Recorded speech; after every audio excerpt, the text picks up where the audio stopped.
Welcome to Illicit Liaisons, where we talk about the good, the bad, and the naughty of romance fiction. I'm Jenna Hart. I'm a romance author and ghostwriter.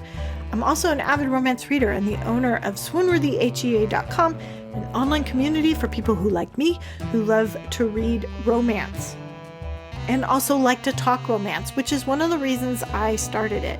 Now, over at the site, you can get all sorts of resources for finding free books, and we have monthly giveaways. The Illicit Liaison podcast is there, but we also have groups where you can join in and share about the books that you're reading.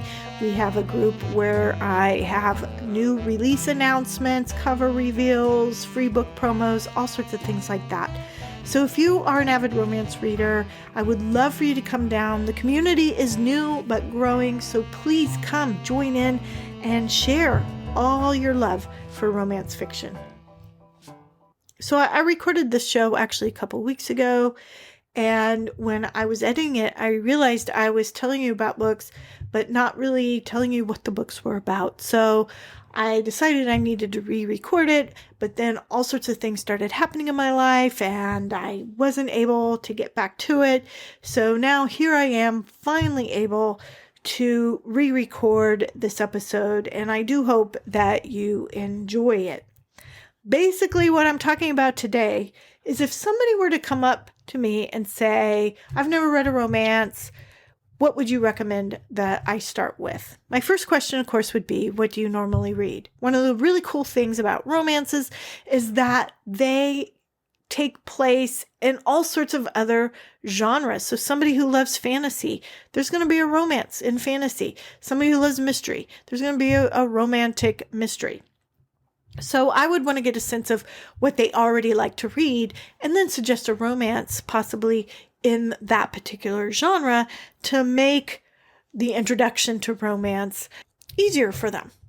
Now, I know that this is very subjective, so if somebody came to you and asked you, you would probably come up with different answers than me, but I thought I would take 8 different subcategories of romance and share the books that I might recommend to people who had never read a romance and I thought might be a good introduction to romance. Now, of course, you're going to disagree with me, and I'm going to want to know what your choices are for these particular categories, and you can let me know by visiting SwoonworthyHEA.com, clicking on the Illicit Liaison tab, find the show notes, and let me know in the comments what books you might pick instead. So the first category we have is classic romances. These are romances written a long time ago, and I've tried to read more past romances. Of course, I've read Jane Austen. I've read Jane Eyre from Charlotte Bronte. This last summer, I read Lady Chatterley's Lover,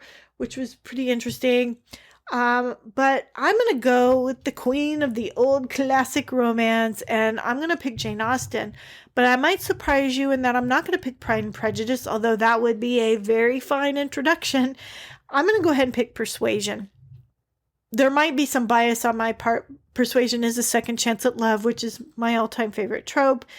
I'm also totally infatuated with the letter that Captain Wentworth writes near the end of this book. It is the swoon-worthiest of all swoon-worthy things as far as I'm concerned. So I have to consider that those are biases I have towards this book. But it is a great book. It's about Anne Elliot, who's the middle daughter of a baron. Her older sister and her father are conceited jerks, arrogant beyond belief, and spending money that they don't have. Her mother is deceased, and her younger sister is not much different, except now at least she's married off and just always needs to be the center of attention. Anne is the only one with any sense and practicality, and she's been doing everything she can to keep her family afloat. Now, 10 years before the start of the book, Anne met and fell in love with Frederick Wentworth. Frederick is a great guy, but he had no money, he had no connections, he had no name, and so a friend of Anne's mother, who kind of sees herself as a surrogate mother, persuades Anne to break off the engagement. 10 years later, Anne is living with regret at that decision. And of course, her family is now going broke. So they're packing up, they're moving to Bath where they can live more economically, and they're going to rent out their big estate out in the country. Now, who should rent the estate but Frederick's sister and brother-in-law, Admiral Croft and his wife? And that brings Frederick back into the area, and Anne has stayed behind. She doesn't like Bath, and she stayed behind to visit her sister and her sister's husband's family, who she's very good friends with. They all like her. They all wish their son had married Anne instead. So now Anne and Frederick are in close contact, but Frederick actually acts quite indifferent to her. And much of the book, he actually looks like perhaps he is courting someone else. And so, poor Anne, we're having to live with, she's got this regret. And then, of course, to have to watch the man that she loved and that she still loves and that she regrets losing, treat her like they hadn't ever been in love before and appear to be actively courting another woman. That makes Frederick sound really bad, but he's not. One of the things about this book that's great is it's subtle. It's very, very subtle. Kind of a slow burn, I suppose. And finally, when Frederick starts getting his act together, now Anne has a cousin who is the only male heir to her father's title and estate, and he's starting to pay attention to Anne. Now, Anne thinks he's sketchy, but of course all Frederick sees is Anne hanging out with this cousin who is the best match for her. And so it takes a while for them to kind of bring it together, but then he overhears Anne telling another friend of his, where they're debating about whose love endures the longest after a loss. And they're debating about whether a man or a woman does that. And Anne finally says that it's a woman's love who endures the longest when there's actually no hope. Frederick hears this. He writes this swoon-worthy letter that just every time I read it, I sigh. It's so lovely. And that's when things start to come together for them. I really like this book. It's kind of a more mature, more grown-up version of her writing. It's one of the last books I think she finished that was published, and it's just my all-time favorite. If you were to watch the movie, I did recently watch the most recent version, which was okay. I didn't hate it. I didn't love it. The better version is the one starring Amanda Root, which came out, I want to say, in the mid-1990s. All right, so let's move on to contemporary romance. This was a really hard one for me because even within the contemporary romance genre, there are so many different books I could pick. I decided to go with the author Lauren Blakely, and I picked Big Rock, although I think Wonderlust would also be another really good one, especially for two people point of view in a book, because Big Rock is pretty much only the male point of view, but that's part of what makes it so fun. Big Rock is actually told mostly from Spencer's point of view. He is a bar owner in partnership with Charlotte, who's also his best friend. His father is getting ready to sell a business, and for reasons that I can't remember, it requires Spencer to have a fake fiance. So he asks his best buddy and business partner, Charlotte, if she will be his fake fiance, and of course she will. And then, of course, love blooms eventually. One of the things I really love about Lauren Blakely's books, though, is that they are not angsty-filled dramas. Now, I do like that, and I know a lot of people prefer that, but sometimes it's nice to have a very kind of low-key, sweet, realistic romance evolve. Now, I use the word sweet in there because the romance aspect of it is kind of sweet, but that is not to say there's no sexy bits. She does use the F-bomb in there, so it does have explicit love scenes in it. But in terms of the level of tension, angst-wise, it's not a lot, and yet it's still really satisfying to read it. I think part of what helps is it's told first person present, so you really think you're hanging out with Spencer as he's navigating all of a sudden the fact that he has fallen for his best friend, and is that a good idea?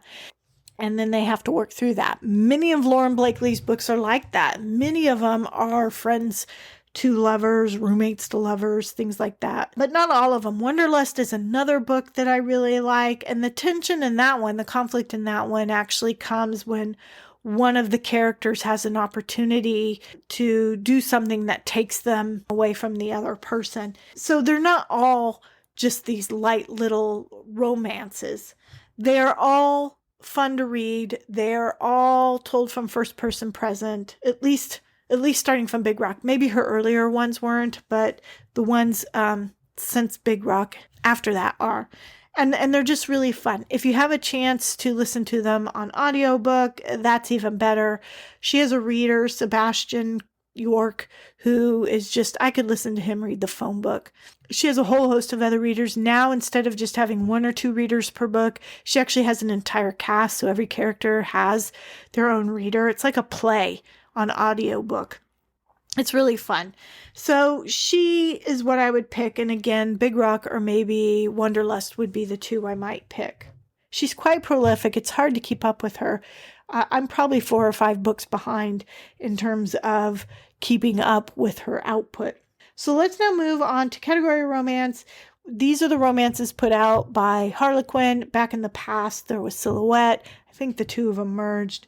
I'm going to go with an old book, which is The Return of Rafe McCade by Nora Roberts. This is not the first time I've mentioned this book, so if you've listened to my Nora Roberts episode or almost any other episode where I'm having to recommend a book, Rafe McCade is going to be on it.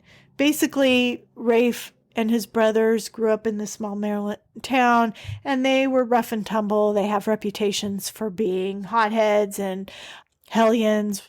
Rafe left town after high school and ended up starting his own business and becoming successful in his own right. He's returned home and he's bought an old house. It's probably haunted, and he's turning it into a bed and breakfast or a hotel. The love interest is Reagan, who's actually new into town, but she owns an antique shop. So she and Rafe begin working together in terms of how they're going to decorate this hotel. One of the fun things about this book is, of course, it's written a long time ago, in the night, and by long time, I'm saying the 90s or something like that. There are parts of it that could be dated, but Rafe is sort of the old school alpha male, kind of closed off from his emotions and things like that.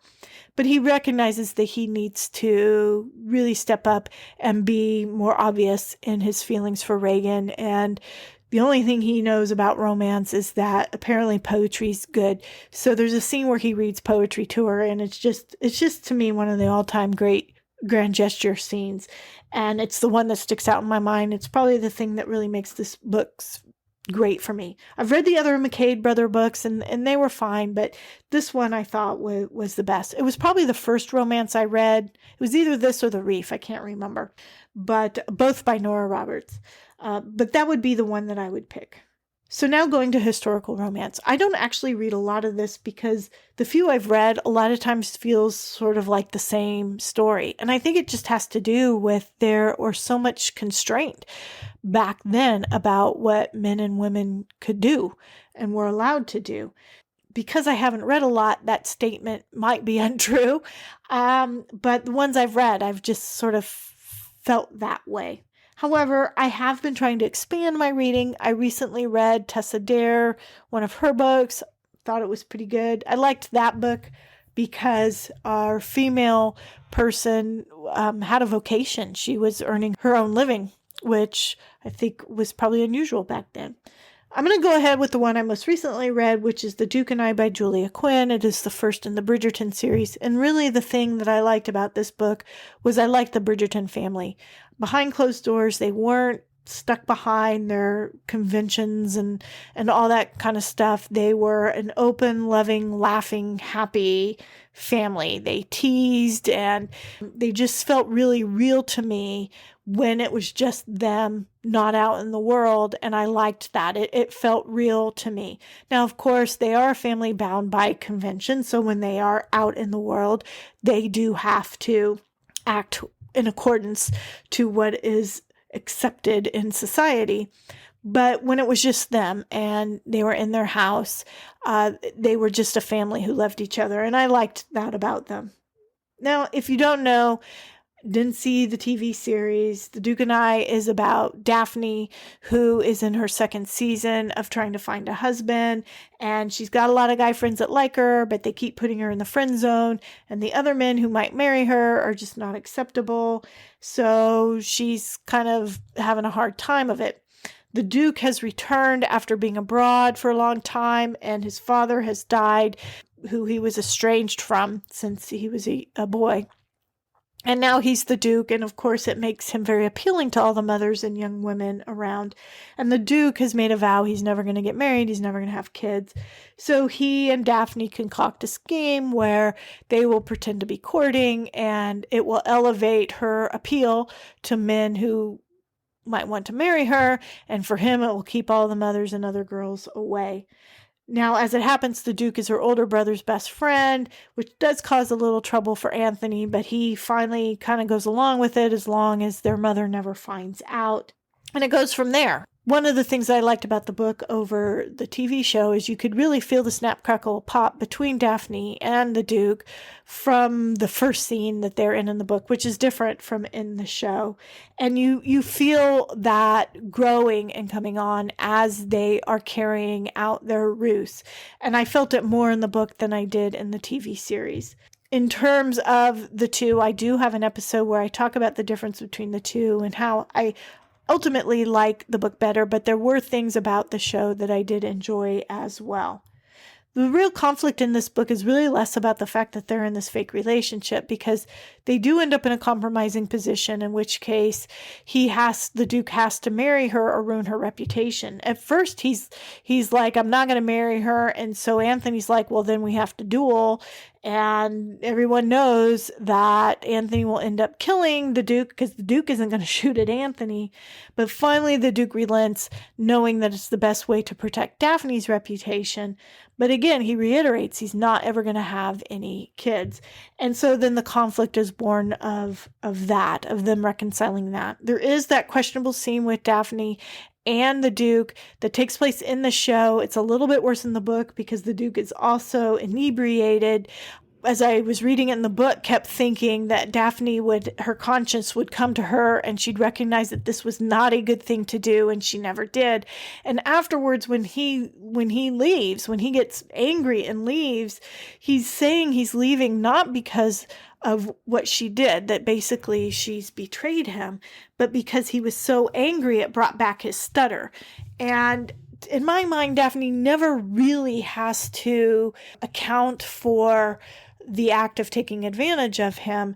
And so that's my one real gripe about the book. But overall, I really enjoyed this book. Of course, it ends well. And the show I thought was fine too, but it's definitely different from the book in a lot of different ways. Okay, so number 5, we're going to go with Paranormal. This was hard because when it comes to romance, a lot of the paranormals are really, really dark. And maybe people who are reading other paranormal, maybe they don't want it that dark unless maybe it's horror. So I went ahead and picked 2, and I picked one that was darker and one that was lighter. I'm going to go ahead and start with the light one, and that is First Grave on the Right by Dorinda Jones.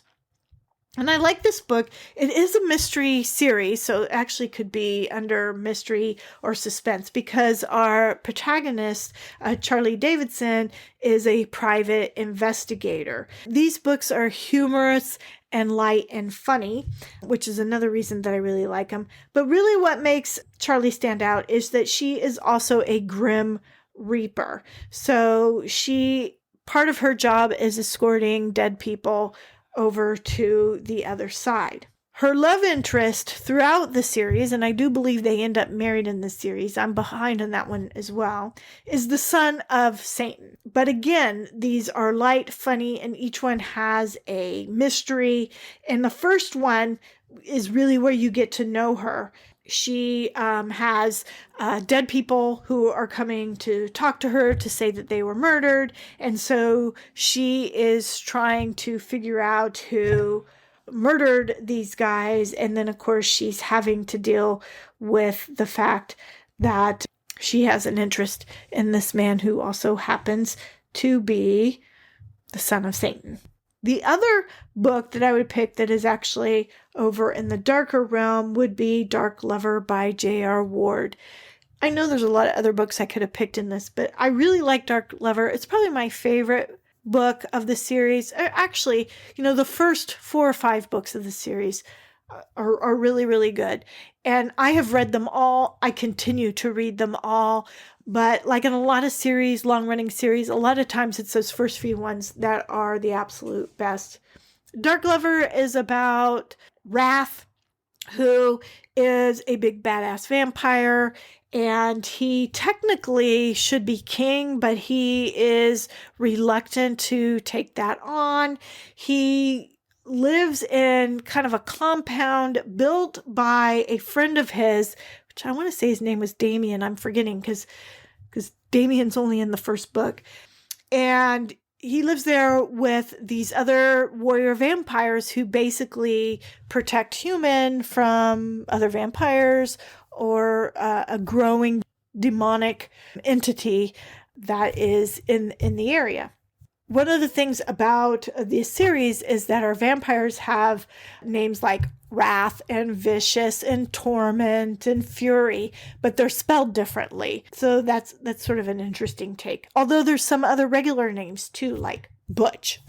But anyways, in this particular book, Damien, I think that's his name, comes to Wrath and tells him that he has a daughter that doesn't know about him, and that she is half vampire, half human. And in this case, the half vampires, half humans, they may or may not become vampires. And vampires in this world have very normal human-like lives up until maybe their teens, their late teens, something like that, where they go through the change. And the change is very difficult and dangerous and painful. But when they're half and half, they're never sure. So he's asked Wrath, because Damien seems to know that he's not going to be around, to watch out for her. And if she does go through the change, to be there for her. Wrath is not at all interested in babysitting this woman until he actually lays eyes on her.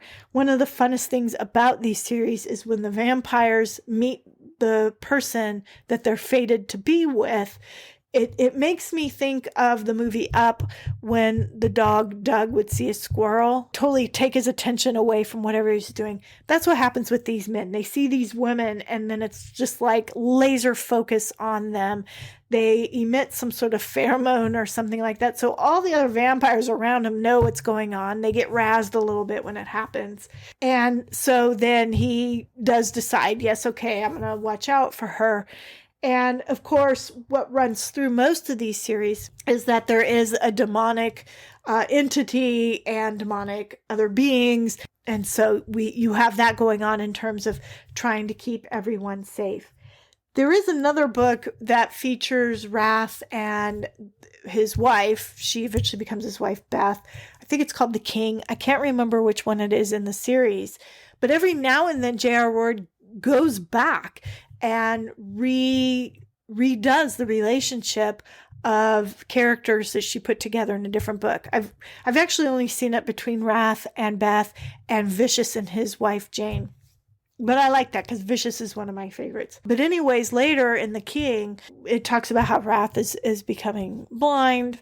And through the rest of the series, he actually is blind. But it doesn't take away from his fierceness and his strength, and people still fear him. So anyways, Dark Lover by J.R. Ward, or First Grave on the Right by Dorinda Jones for Paranormal. All right, moving on to next, we're into mystery suspense. This one was actually hard for me too. It's something I actually have read a lot about and picking a book.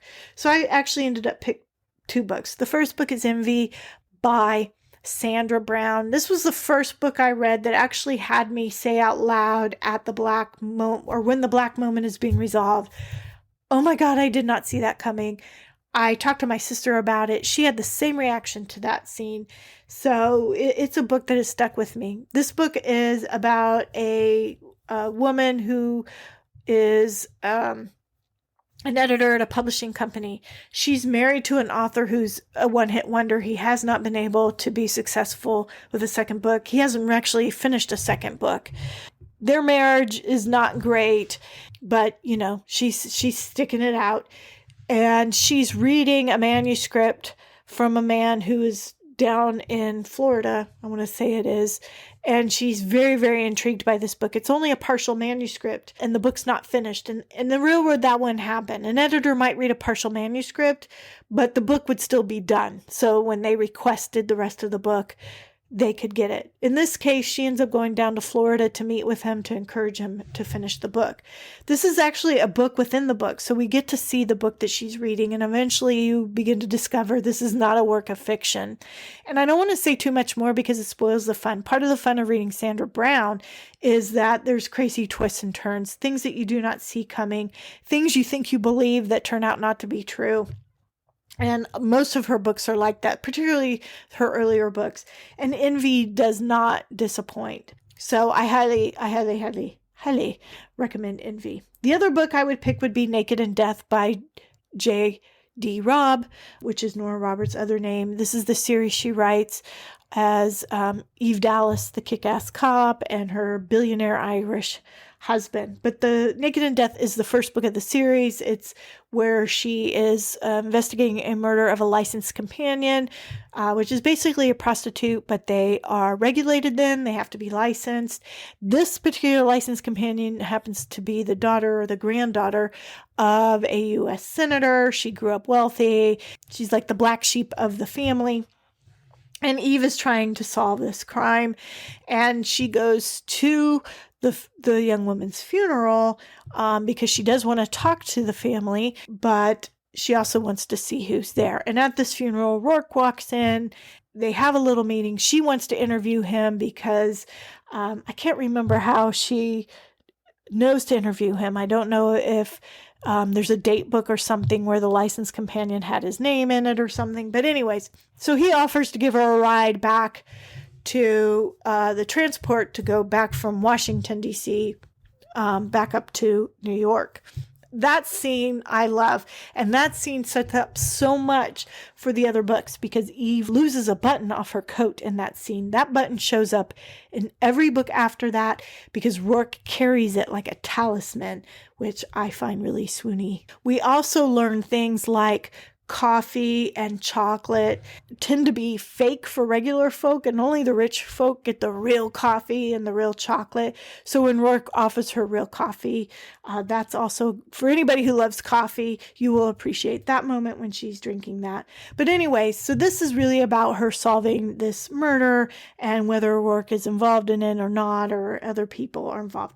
Of course, spoiler, Rourke isn't involved, and so then you can go to the next book, which I think is Glory and Death. The first 3 books of that series are probably my favorites, but there's others strewn throughout that are also good. There's one where Rourke discovers that the woman he thought was his mother is not his mother, and he realizes he's not as old as he thought he was, and he realizes he has other family. That is a really good one. And there's just a whole bunch of them. There's maybe 51 books in that series. So if you're looking for something new to start, that might be it. Now, sweet romance. That's a category I do not read. I have nothing against it. I do like a little bit of snap, crackle, pop, and sexy bits in my romance. So I haven't read books that are specifically categorized under sweet. So if somebody wanted something like that, I would probably send them back to Jane Austen, and I'd probably pick something like Pride and Prejudice. You probably know that story, so I won't go into detail about that one. If you do read sweet romance, though, I would be curious to know what you might recommend because I should probably start reading some sweet romance. All right, so the last category I have is rom-com. And this was hard because rom-com and contemporary romance, there's a lot of overlap to them. I remember talking to my friend Ellen one time, and we actually want to do a show at some point talking about what is the difference between contemporary romance and rom-com, because I'm not really sure. The things I thought made it rom-com versus contemporary actually aren't necessarily true. Like, I was thinking rom-coms are all written from first person, but they aren't. I've read some that aren't. So I don't know what the difference is, but I've decided that The Hating Game by Sally Thorne is more of a rom-com than it is a contemporary romance, or it's both. It's pretty much both. But in terms of an introduction to a rom-com, The Hating Game by Sally Thorne is the one that I'm going to pick. It was probably my favorite book I read all of last year. I hear they're making a movie. I hope it's good. It's always a crapshoot when they make a movie out of a book you love, isn't it? But anyways, The Hating Game is about Lucy and Joshua, who each worked for a publishing company, and both of them had financial difficulties, and so they have merged. And both their CEOs are now partner CEOs, and Lucy and Joshua have to share offices as being their assistants. And the book opens with the idea that Joshua, for reasons that Lucy cannot fathom because she's so nice and sweet, he doesn't really like her. And so a lot of the games they play are little bickering things and sometimes snide or snarky little games that they have. And some of them are just games in her head that she plays, although you have a sense that Joshua is aware of them. Lucy is petite and tiny and small and sweet, and everybody does really like her. She's quirky and fun. And Joshua is her opposite. So, we have an office romance, we have an enemy to lovers, but we also have an opposites attract going on here. And eventually, what ends up happening is the two CEOs have decided to create a new position, and Lucy and Joshua are going to vie for that one position. So now they are definitely competing for this particular job, which puts them at odds, and they are having to do a variety of projects and tasks to try to earn the job. But through the course of that, a relationship develops, and we learn more about Joshua. He can come off, because it's really only told from Lucy's point of view, so he can come off, sometimes he comes off mean. I remember thinking he was kind of mean. On the other hand, there were some things that happened in the book that made it so obvious to me that he really liked her. It's kind of like the bully on the playground that tugs on the pigtails of the girl that he really likes. But there were some things he did that showed that he really liked her that she seemed oblivious about. It didn't even occur to her that he would have done something nice like that. But eventually we learn kind of why he is the way he is, and their relationship develops, and it's just really a fun, enjoyable read. My daughter ended up reading it twice. She lent it to me to read, and I didn't get to it fast enough, and she took it back and read it again. So these are the books. If somebody came to me and said, I want to read something funny and light, The Hating Game by Sally Thorne. Of course, Lauren Blakely would be in that group too. And I'd be curious for all these categories: classic, old romance, contemporary romance, category romance, historical romance, paranormal romance, mystery and suspense romance, sweet romance, or rom-com. What would be your choices? If somebody came up to you and said, I've never read a romance, what would you recommend? I'm dying to know what you think. You can let me know by visiting SwoonworthyHEA.com. Click on the Illicit Liaisons tab at the top and find this show and let me know in the comments, because I'm curious. I want to know. That's it for this week's show. I hope that you found it interesting. I do want to let you know that I have begun put feelers out to find authors and other people who love reading romance to be on the show, to talk about romance, to talk about books, to talk about love, all the things about romance fiction. And I'll be setting up those interviews starting not too long, maybe in a couple of weeks even. So we have that to look forward to. If you like to hear from authors or maybe hear from book bloggers and other book experts, that's what I have coming up here soon. I want to thank you so much for listening in, and thank you for being patient over the fact that I did miss a week or two of shows. I hate doing that, but sometimes life gets in the way. But here we are back again talking about love and romance, and thank you so much for joining in. Until next time, this is Jenna Hart wishing you peace, love, and happily ever after.